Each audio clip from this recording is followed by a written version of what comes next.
All right, well, welcome everybody. For some of you, this is a repeat of something we did the other day. And for everybody else, it's the first time. So welcome. Draw some runways out here.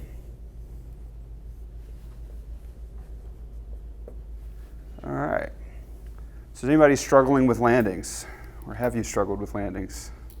A couple of you. What's the hardest part, you think? What have you struggled with? Hard part for me was knowing when to kind of flare and level off. Just judging that distance, how far you are from the runway. Yeah.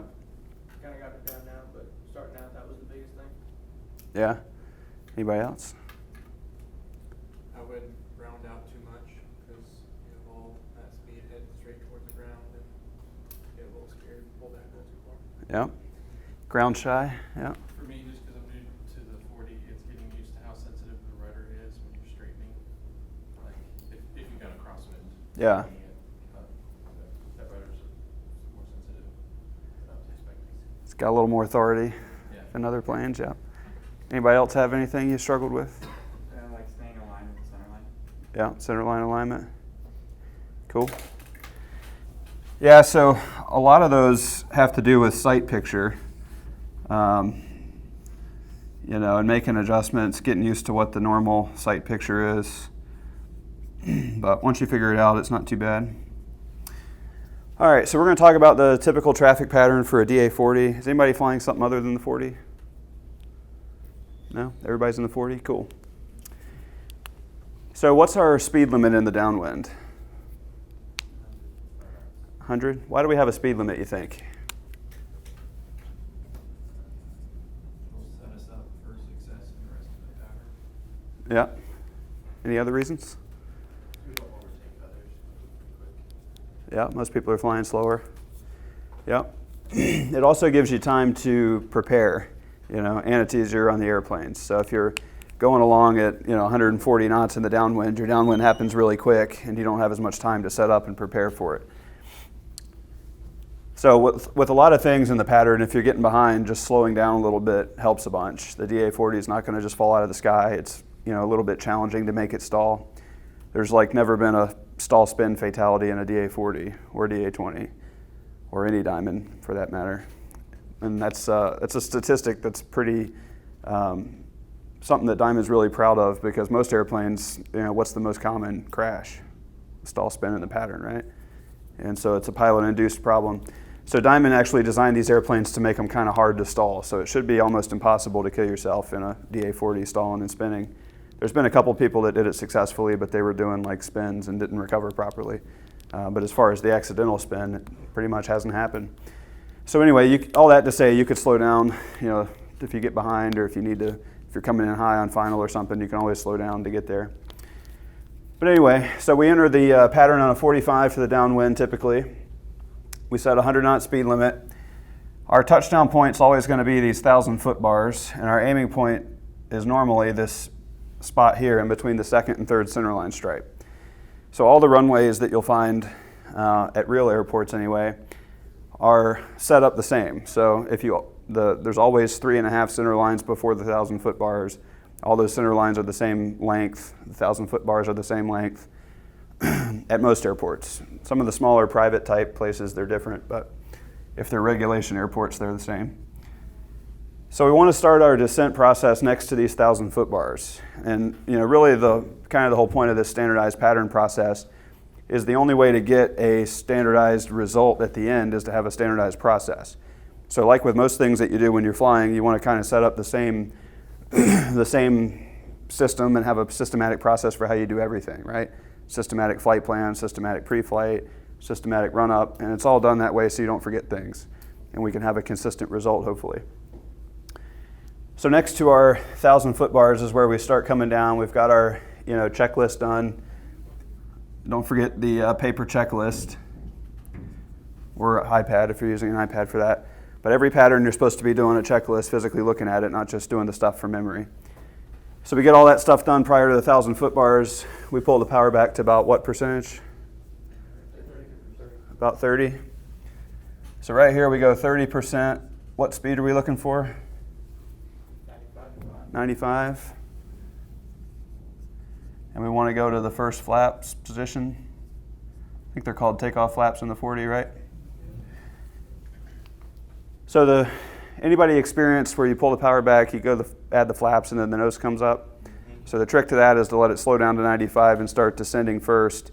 And kind of as the nose starts to settle down through 500 feet a minute, add the flaps, and it'll settle right where you need it to most of the time.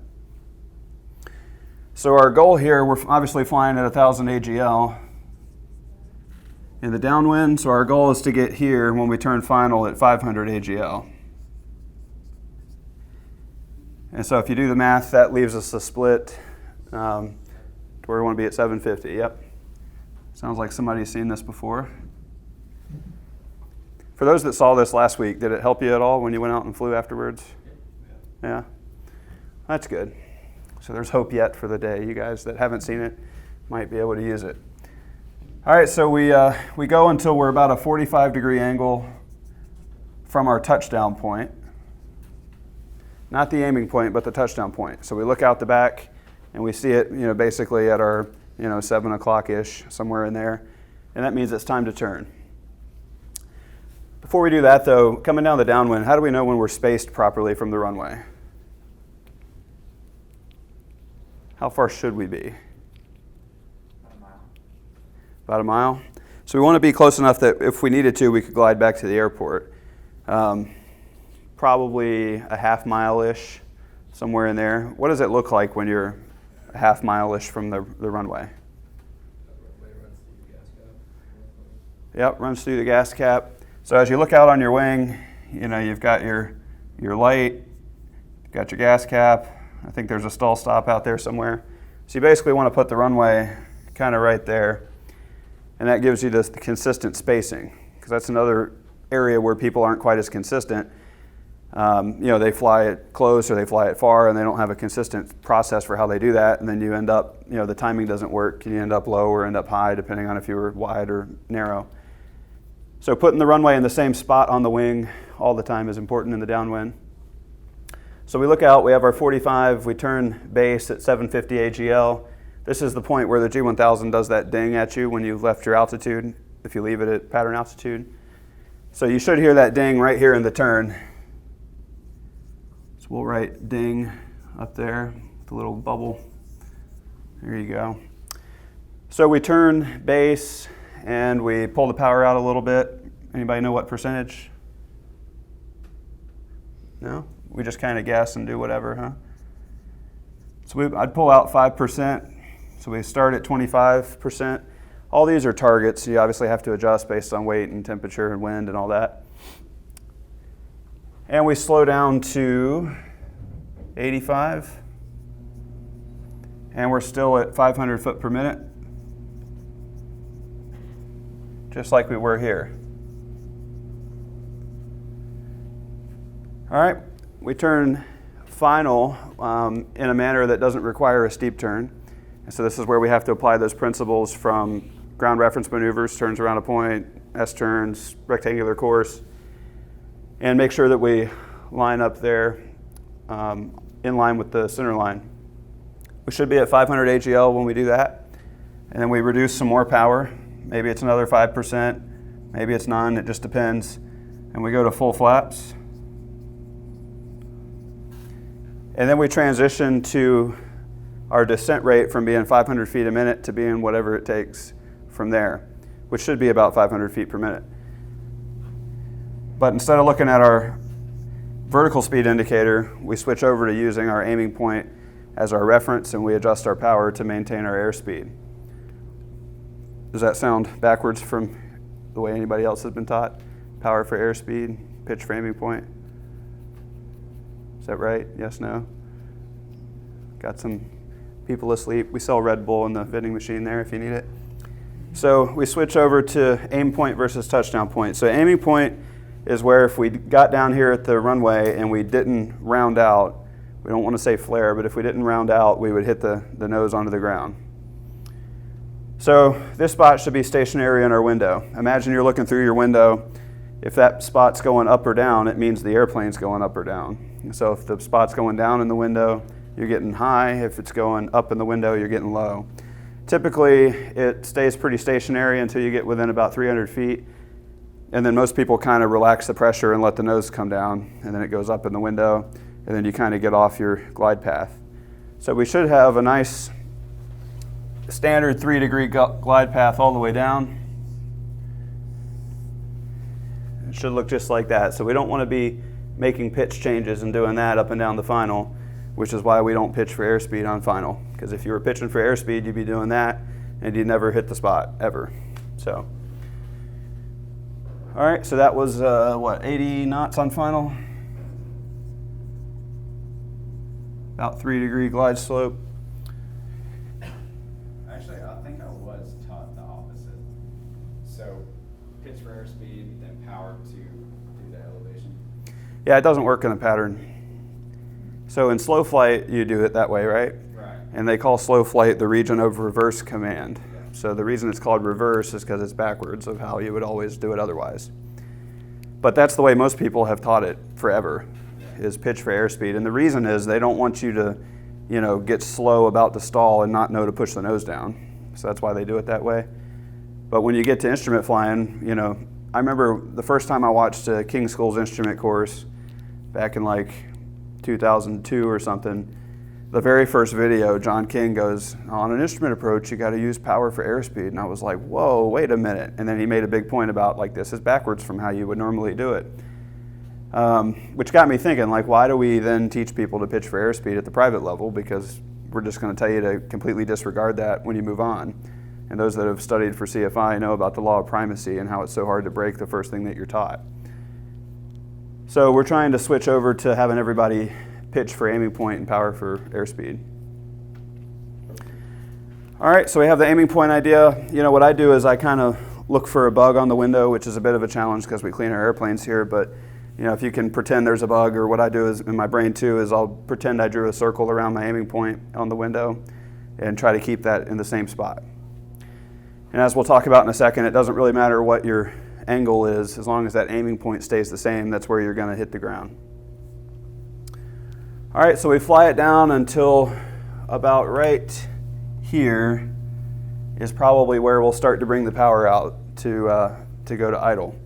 Depends a little bit, of course, on the wind and stuff. It requires pilot technique and knowledge to manipulate it, but when you pull that power out, it should take 2 seconds or so to get from the 20 to 35% all the way to idle. So you don't want to just yank it out, because if you just yank it out, it falls out of the sky. The DA-40s don't really glide as well as the 20s or other airplanes. They have that big diesel engine and they're heavy and they like to come out of the sky. Another trick that I do is I'm coming over the numbers, I'm pulling that power to idle, takes a couple seconds, and then I hit the electric trim and I trim the nose up. So I've noticed over the past month or two that like everybody I've flown with on a check ride lands with the nose trimmed down, which is kind of counterproductive because we land with the nose up, don't we? Maybe. All right. So why not use the trim to help you with that? I land with full aft trim almost always.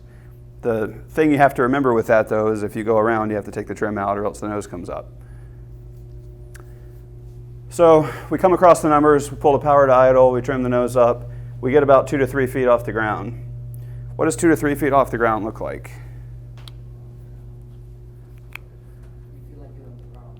You feel like you're on the ground, but you're not, right? So if you were to level out, it would look almost exactly like when you were on the ground before you took off.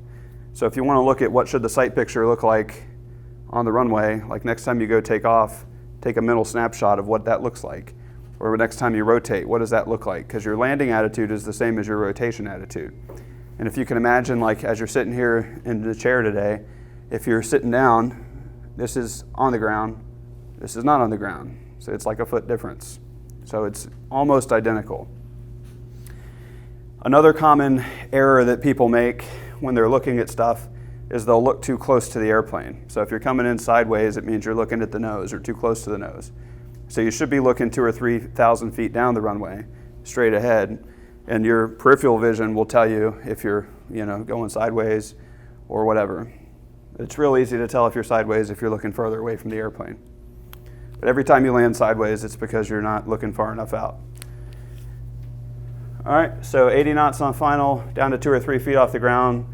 We've already got the power out. We just level out, And the way I think about it is we have our nose up here in the front, and I don't pull the nose up, I hold the nose where it is. So you hold the nose where it is, let the mane settle down as it touches down on the ground. All right. So what about if we're coming in too steep? What do we think is going to happen to our touchdown point? Still aiming in the same spot. Yep, aiming at the same spot, but we're coming in steep. Going to float past it. And these numbers, by the way, are pretty accurate for how they are in the airplane. If you come in steep, it'll float you about 750. If you come in normal, it's about 500. What about if we came in shallow?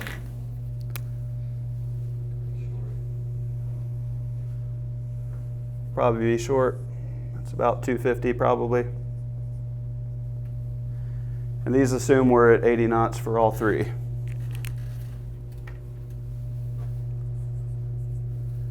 All right, so what about, we've got this one here at 80 that works.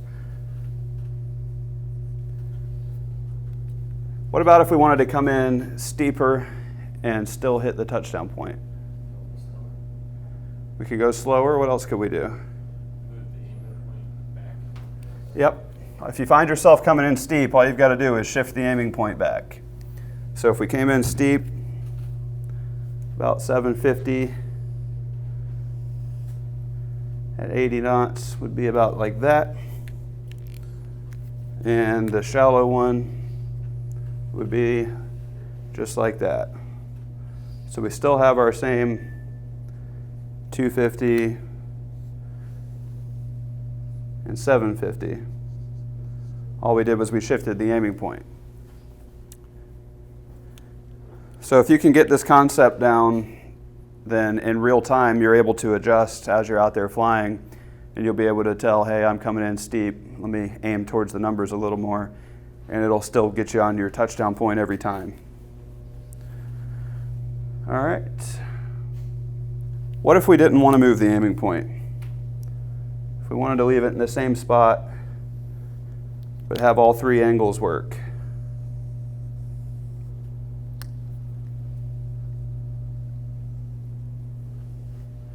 How do we make that happen? Adjust your airspeed. Yep, adjust the airspeed. So what do we fly a short field landing at? Short field approach? 75. So that's why. Because at that steeper angle, if we didn't slow down, this would happen. So we have to slow down a little bit so we don't have as much energy at the end, so we don't float as far. And then the opposite would be true if you're going shallow, you would speed up.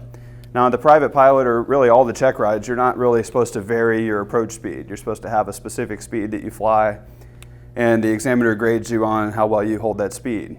So this option doesn't really work in real time. Like if you found yourself low, you couldn't say, well, I'm just going to speed up to 85. I mean, you could because it's plus or minus 5 technically, but it would be better to use this method on a check ride in particular, because you're not supposed to change your airspeed.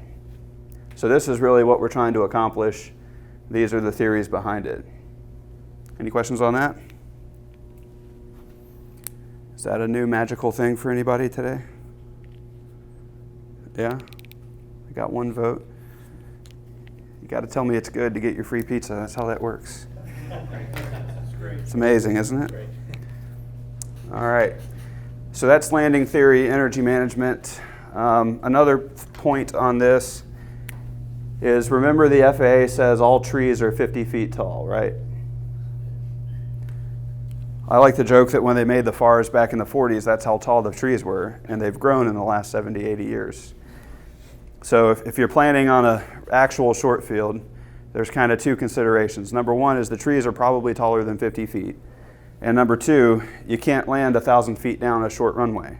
If it's going to take you 2,000 feet to land, and you land 1,000 feet down the runway because that's what you're used to, you're going to crash off the other end of it. So those are important points. Another important point is, as we're doing the short field approach, if there's a 50-foot obstacle here, you can't use these angles. So you're supposed to use the steeper ones, even at Raleigh or wherever you're doing your check ride.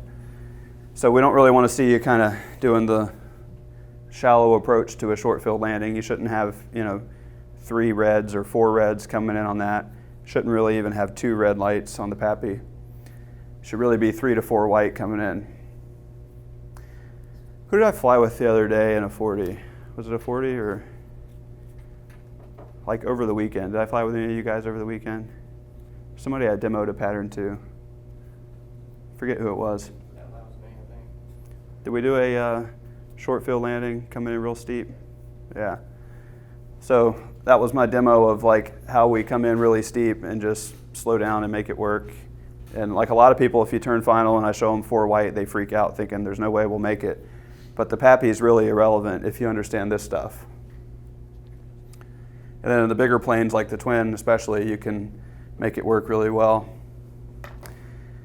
And something I've learned in flying helicopters is like if you are worried about your ability to hit your touchdown point or your high in the pattern, you can always slow down a little bit, because if you slow down, it gives you time to get to the runway, gives you more time to descend, because your descents are in feet per minute, right? So if we can make it take more minutes to get to the airport, we have more time to descend and we can get more feet done in that period of time, or in a period of distance rather. So that's another consideration. Who was with me when we did all the S-turns on final? Was that one of you guys? Dang, somebody had the fun flights and they're not in here. Forget who it was. So when do we get into all these flights? Well, depends. Yeah. All right, so that's landing theory. Anything you guys want to talk about landings? I have Yep. a question.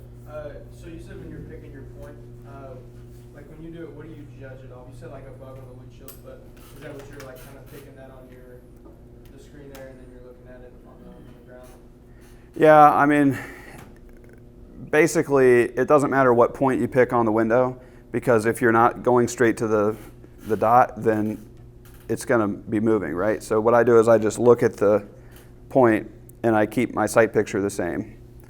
So, if you started out, like say you started out flying kind of flat and you look down and you see your point. So, okay, cool, my point's stationary in my window. Well, as you continue down the approach, it's going to start going down. You're going to have to pitch over to compensate for it. So it's really kind of like the two are connected. And so it doesn't really matter what pitch attitude you're in when you start this process. It's going to force you to get on the right angle to get to the point based on where you started from. Okay, so you got to judge it kind of off the base of the dash there. Kind of tell the side picture of what's changing. Yeah, I mean, on a normal angle, for me, it's like a third of the way up the window. But for everybody else, it's different because we're all different heights in the airplane and stuff. And, if this is our window, and there's our point, again, it doesn't matter if I'm flat when I pick the point, or if I'm at an angle, or if I'm climbing or what. As soon as that point starts to move, which it will if we're not aiming at it, then we make adjustments to get on the right angle. All right. Anything else? No? All right.